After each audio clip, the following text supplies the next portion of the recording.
মা, ব্রেকফাস্ট আপনি বানিয়েছেন? হ্যাঁ বৌমা, আমি বানিয়েছি, কিন্তু কেন? কাকে জিজ্ঞাসা করে আপনি বানিয়েছেন? আসলে বৌমা সকালে খুব খিদে পেয়ে গেছিল, তাই আমি বানিয়ে ফেলেছি। কাকে জিজ্ঞাসা করে আপনি ব্রেকফাস্ট বানিয়েছেন? কাকে জিজ্ঞেস করে বানিয়েছি মানে? আরে এটা তো আমার নিজের বাড়ি, আর আমার নিজের বাড়িতে খাবার বানানোর জন্য পারমিশন নিতে হবে। মা, প্রথম কথা হলো এটা আপনার বাড়ি না, এটা আমার বাড়ি। আর রান্নাঘরে চাল ডাল থেকে শুরু করে নুনটুকু পর্যন্ত না আমার স্বামীর রক্ত জল করা টাকায় কেনা। ওগুলো আকাশ থেকে পড়ে না, অনেক কষ্ট করে উপার্জন করতে হয়। আর আপনি তো খুব ভালো করেই জানেন ও একটা নতুন জবে জয়েন করেছে, ওর এখন মাথায় কত চাপ। কিন্তু না, আপনার সেদিকে কোনো হুঁশই নেই। আপনার সারাদিন শুধু নতুন নতুন পদ খাওয়া শখ জাগে। আচ্ছা, আপনাকে তো আমরা টাইম মতো খাবার দিচ্ছি, না খাইয়ে তো রাখছি না, তাতেও কি আপনার শান্তি হচ্ছে না? বসে বসে দিব্যি গিলে যাচ্ছে। এই অন্ন জোগাতে যে কতটা কষ্ট হয় সেটা আপনার মাথায় ঢোকে না? সারাদিন শুধু খাই খাই করা ছাড়া আপনার আর কোনো কাজ নেই। একটু তো বুঝতে পারেন নাকি?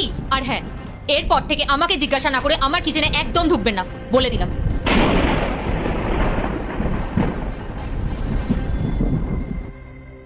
বাবা ইন্দ্র, আমার ওষুধ শেষ হয়ে গেছে, তুই অফিস থেকে আসার সময় আমার ওষুধটা নিয়ে আসিস না?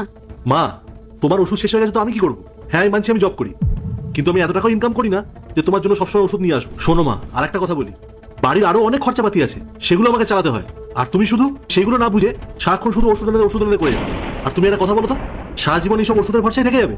বাইরে থেকে কোথাও ঘুরে এসো, দেখবে মনটাও অনেক ভালো লাগবে। এসব ওষুধ খেয়ে কিছু হবে না, বুঝতে পেরেছো?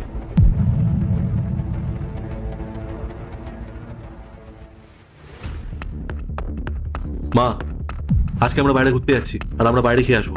কিন্তু বাবু, আমি কি খাবো? বাড়িতে তো কিছুই খাবার বানানো হয়নি। কেন? কালকে তো অনেক খাবার বেঁচে গেছে, আপনি সেগুলো গরম করে খেয়ে নেবেন। রুটিও আছে, আপনি টাইম মতো খেয়ে নেবেন। আমরা আসলাম, চলো।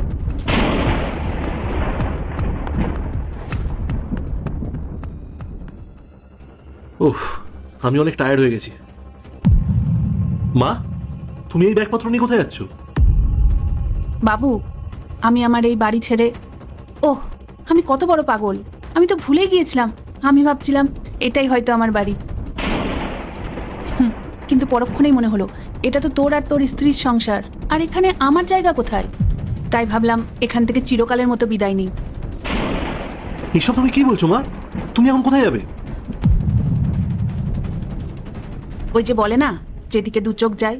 সত্যি বলতে ইন্দ্র, আমি স্বপ্নেও কোনোদিন ভাবতে পারিনি যে আমার নিজের রক্ত, নিজের ছেলের ভিটে ছেড়ে এইভাবে আমাকে বেরিয়ে যেতে হবে। আমি তো তোদের কোনোদিন পর ভাবিনি রে বাবু, তাই তো চোখের পলকেই এক নিমিষেই সব সম্পত্তি তোদের নামে লিখে দিয়েছি।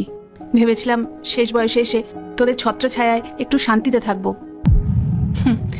কিন্তু আজ তোরা আমাকে একটা বড় শিক্ষা দিলি। যতদিন আমার নামে এই বাড়িটা ছিল ততদিন আমার এখানে অস্তিত্ব ছিল। আজ যখন সব তোদের, তখন দেখি এই বাড়ির দেওয়ালে, বাতাসে কোথাও আমার